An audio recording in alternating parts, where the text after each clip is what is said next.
Now, I wanted to make a video for new woodturners out there. I see bad advice being given on Facebook forums all the time when a new woodturner scores a small log and they want to seal up the end grain so that they can season the wood. This is always a mistake. So I want to go through that here with you. So here you see these are much smaller logs than I normally have. I normally do much bigger stuff. So basically this is what people are asking, how they should seal up logs, and this is what they want to do, and this is what they're advised to do by people who don't really know themselves. So this is just PVA glue, builder's grade. What I've done here is an absolute waste of time, because this will all crack. It's already cracked. If you cut it back to get good wood and reseal it again, it is still a waste of time, because the pit is still there. The pit dries differently and will cause radiating cracks like these all the way around.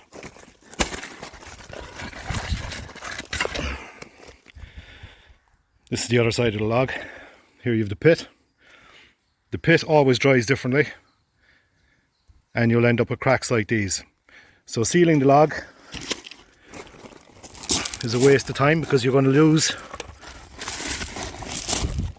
4 inches here and 4 inches here, leaving you with approximately 10 millimeters of material in the middle. Now if you want to go ahead and do that, you can, but for me it's a waste of time and material. So the advice that people get is to use anchor seal, emulsion paint, candle wax or PVA glue like this. It's all a waste of time. What you need to do is remove the pit, and then you can start sealing. For instance, this log here is 18 inches long, and you can see it's full of check marks in the end grain. So what you need to do is you need to cut that away. So normally you'd cut 3 or 4 inches away, somewhere here, and come in from the other side, 3 or 4 inches. Now you possibly have about 10.5 inches of usable material in this log alone. So it's not really worth doing.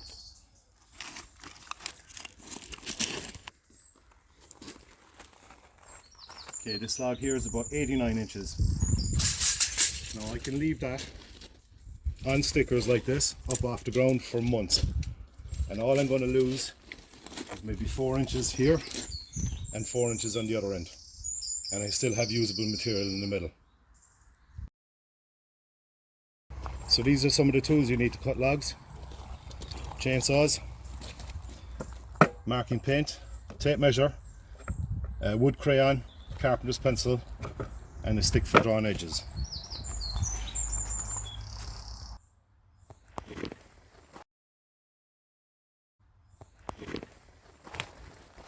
So this is a silver birch log that I'm just going to process to show how I do it. Again, it's a very small log, but it'd be worth showing. So I'm going to come in here approximately 4 inches, because the end grain is all checked, and I'm going to do the same here on this side. One more time.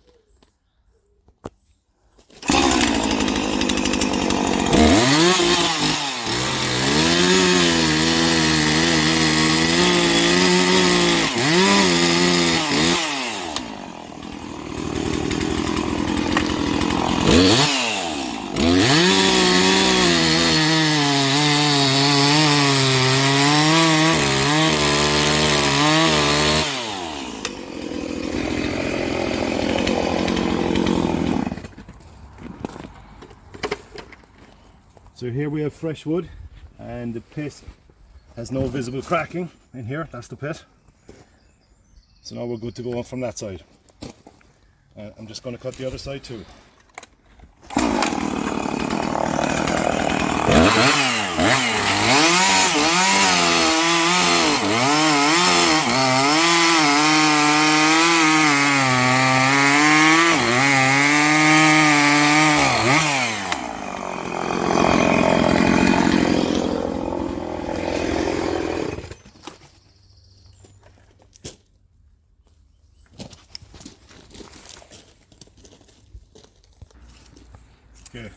Now I have 25 inches of usable material here.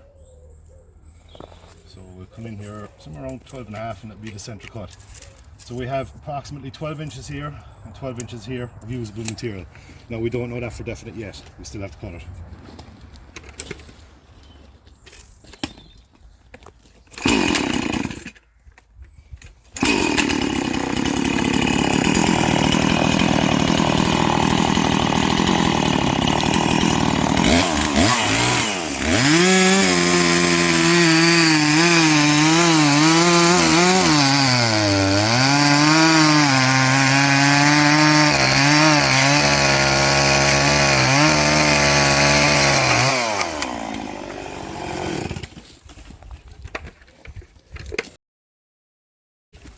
Okay. So now we have 2 logs and we just have to determine where we're going to make the centre cut. So first we need to identify the pit, which is here, and on the other side. So now we need to orient the log to make our vertical cuts.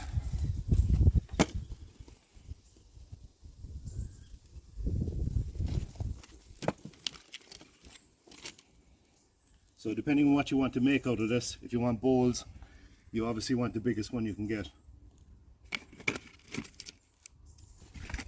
Now if there's any cracks at this point, you kind of follow the largest crack and make a kind of parallel cuts to that.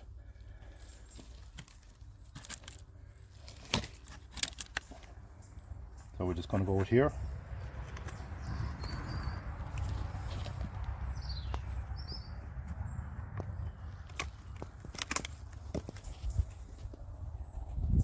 So that's the centre line of our pit, and what we do is we start out here on the outside and take 2 slices off the edge before we start cutting the pit. If the log is bigger, you'll make your saw cuts outside of the pit, but for small logs like this it's enough to take the pressure off by cutting down the centre line.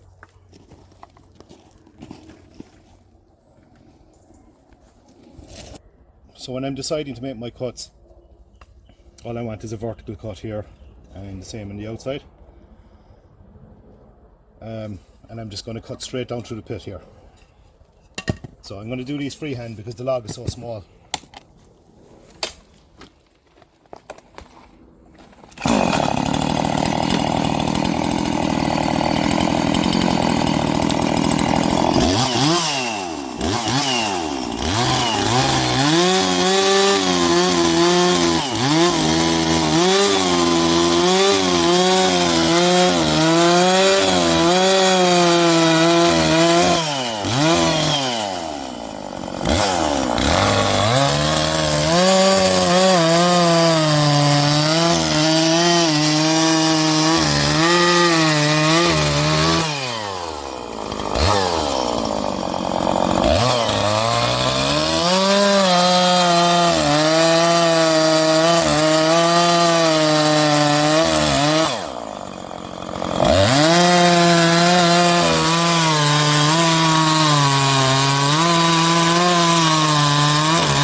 This is a very handy saw for these kind of jobs, rather than using the big ones, which are quite heavy. Okay, so here we have 2 blanks from the same log. There's a nice bit of spalt in these, but these will probably end up being pen blanks or something. So that's it. Move on to the next stage now. Okay, before handling all this hardwood, fresh cut hardwood, I use a barrier cream, and this protects my hands from whatever's inside in the wood.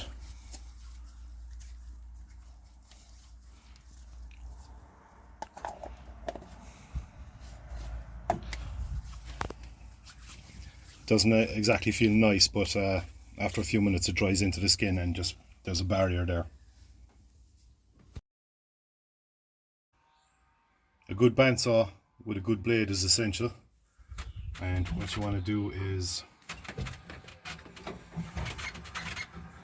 raise it up so that you're just above the piece.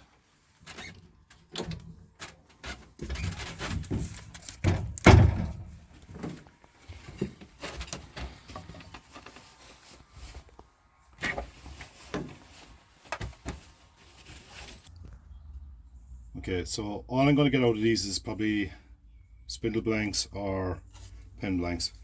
So I'm going to come in and try and establish a straight edge in here somewhere. So come in an even distance from the bark and draw a straight line. Now on wet wood it's hard to see the pencil line.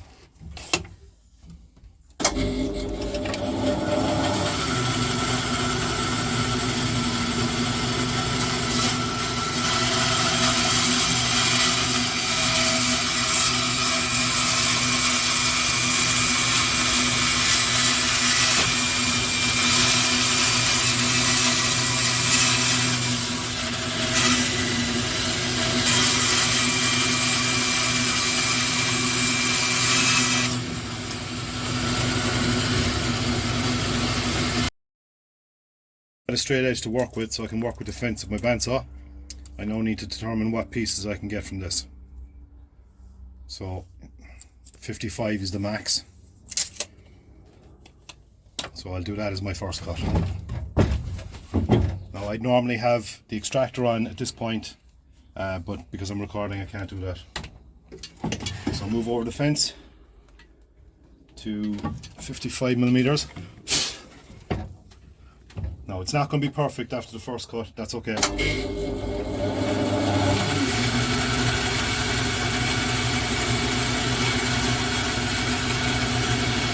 going to use a push stick.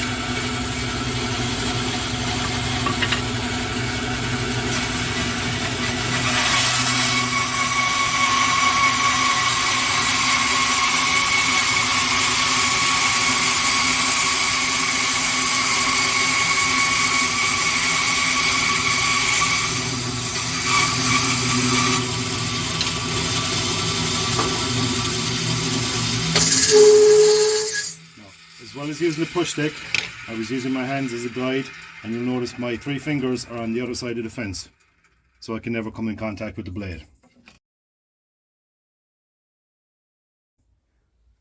So now I'm going to, as I have the 55 millimeters marked out, I'm going to do this.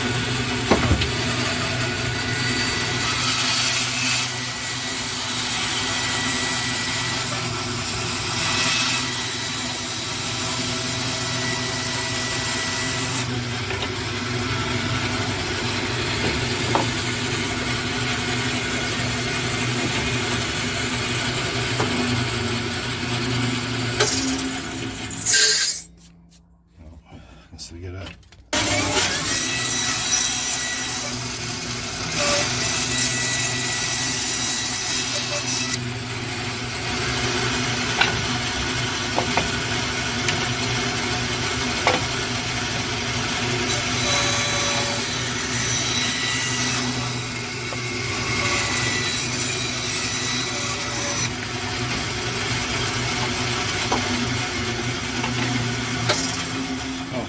That piece, I have a 55 mil and this is a pen blank, 26 millimeters.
Okay, so from one of these, this is my yield in spindle blanks.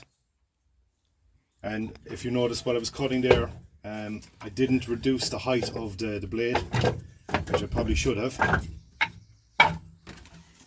So in other words, the height here, I should have brought that down, but I was keeping an eye on it. If you see the blade start to wander, it means you should probably bring it down. But the silver birch cuts quite easily, so I didn't bother. What I normally like to do is I like to clean up the end grain here to make it easier for the gluing process to seal them up.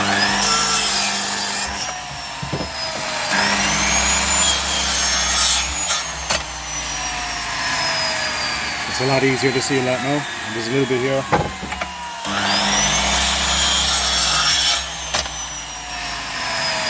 Right.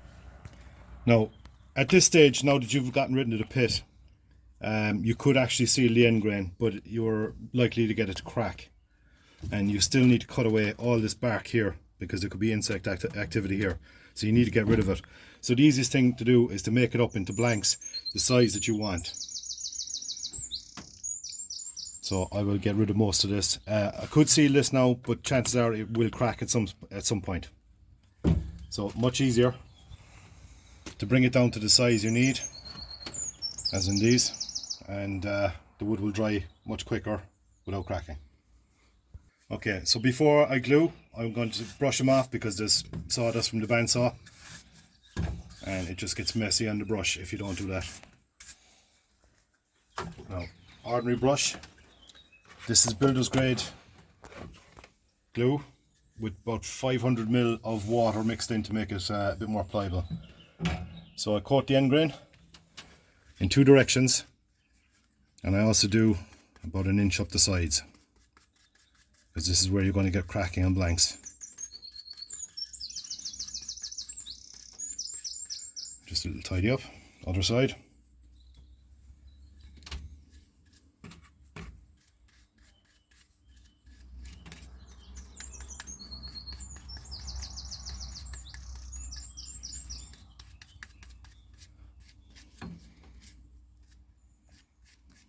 And that's it.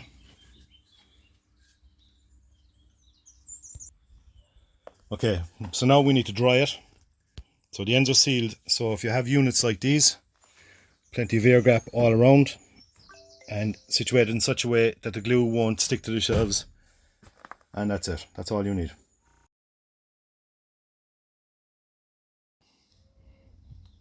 Okay, so that log from earlier on, these are all the pieces I got from it, and the ends are sealed with glue, and they'll spend a couple of months outside here in the shed before coming into the house.